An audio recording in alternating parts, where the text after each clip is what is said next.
Check out this tweet from Shahid Siddiqui, a Muslim activist in India. One reason you will rarely find a Muslim abusing the religious saints and gods of other religion is that Quran forbids them from doing so.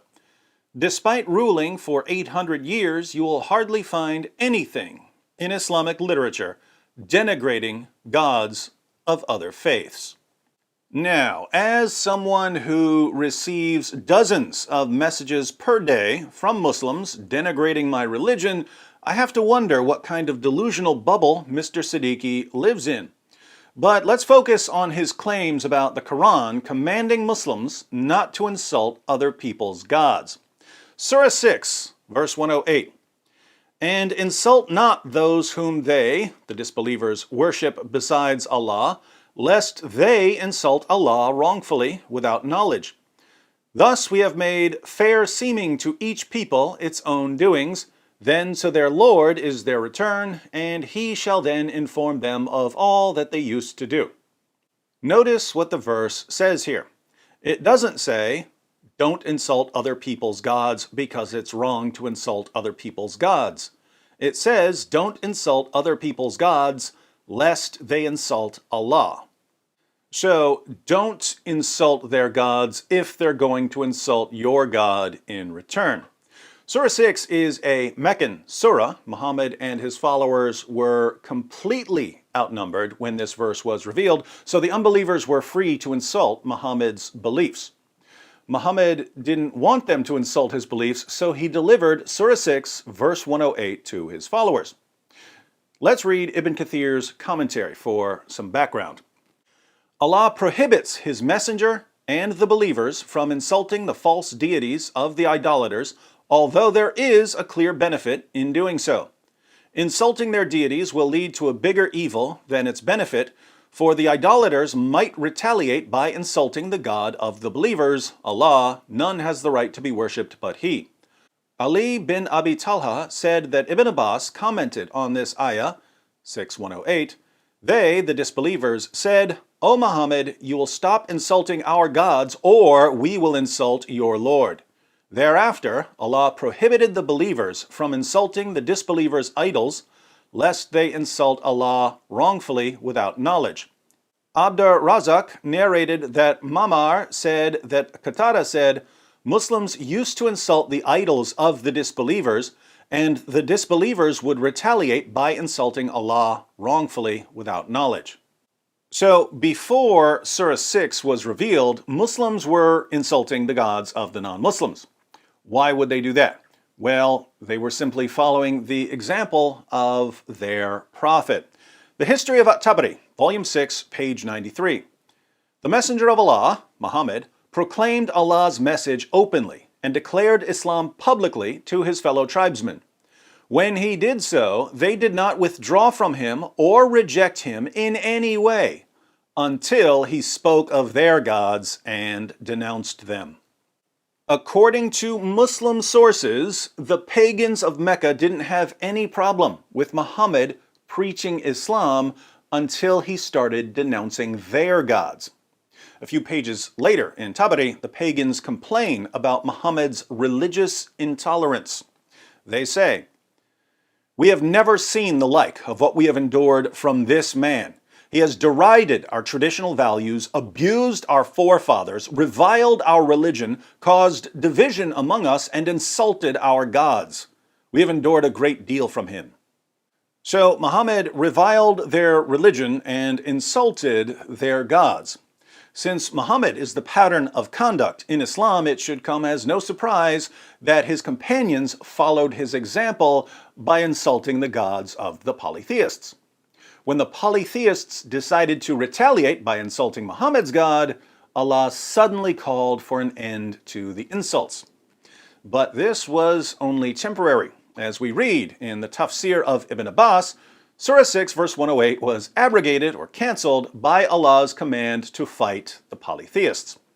Verse 108 is in parentheses, and Ibn Abbas's commentary is outside the parentheses. Revile not those unto whom they pray, i.e. worship, beside Allah, lest they wrongfully revile Allah through ignorance, because they have no knowledge or argument. This after he told them, "Lo, you idolaters, and that which you worship beside Allah are fuel of hell." But then this was abrogated by the verse of fighting. In other words, when Muhammad and his followers were outnumbered in Mecca, they were commanded not to insult the polytheists because the polytheists would insult Allah in return. But when Muhammad had an army and could violently subjugate the polytheists, it was okay once again to insult their gods. And that's exactly what we find in the Muslim sources. If you've got your kids watching this with you, you might want to cover their ears for a moment, unless you're ready to explain some details about female anatomy.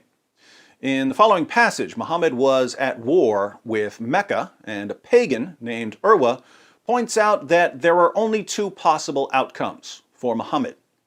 If Muhammad is victorious over his own tribe, the Quraysh, he'll be remembered as a man who slaughtered his own tribesmen. If the Quraysh are victorious over him, his followers will abandon him. Either way, Muhammad loses, so he should end his war against the Quraysh. Not a bad argument, but watch how Abu Bakr, Muhammad's closest companion and the first of the rightly guided caliphs of Islam, responds to Urwa. The History of At-Tabari, Volume 8, page 76. Urwa went to the Prophet and began speaking to him. The Prophet spoke as he had spoken to Budayl. Then Urwa said, "Muhammad, tell me, if you exterminate your tribesmen, have you ever heard of any of the Arabs who destroyed his own race before you? And if the contrary comes to pass, by Allah I see both prominent people and rabble who are likely to flee and leave you." Abu Bakr said, "Go suck the clitoris of Alat. Would we flee and leave him?" Alat was a goddess worshipped by Urwa. So Abu Bakr answers Urwa's entirely reasonable point with an extraordinarily offensive insult against Urwa's religious beliefs. "Go perform oral sex on your goddess, Urwa." Abu Bakr obviously saw no problem with insulting Urwa's goddess. Why? Because Surah 6, verse 108 was abrogated. It didn't apply here, because if Urwa had responded by insulting Allah, Abu Bakr would have chopped his head off. The ultimate insult to the polytheists came when Muhammad conquered Mecca. Sahih al-Bukhari, 4287. When the Prophet entered Mecca on the day of the conquest of Mecca, there were 360 idols around the Kaaba. The Prophet started striking them with a stick he had in his hand and was saying, "Al-Haq," the truth, i.e. Islamic monotheism, or this Quran or jihad against polytheists, has come, and al-Batil, falsehood, i.e. Satan or polytheism, vanished. The Muslims smashed the 360 idols of the polytheists. Does that sound like a group of men who were convinced that God doesn't want them insulting other people's gods? Of course not. So what's the real principle at work here? The real principle underlying the commands of Allah and Muhammad is this: do whatever is in the best interest of the Muslim community at a given time. When it's no longer in the best interest of the Muslim community, change the rules. If you're hopelessly outnumbered, promote peace with the unbelievers. If you've got an army, violently subjugate them and smash their gods to pieces. Shahid Siddiqui lives in New Delhi, where Muslims make up a little under 5% of the population. What's in the best interest of the Muslim community there? Preach peace and tolerance. Don't insult other people's gods. Pretend that several centuries of jihadis smashing Hindu idols and destroying Hindu temples never happened. It's in the best interest of the Muslim community of New Delhi to spread this deception. But that doesn't mean the rest of us have to fall for it.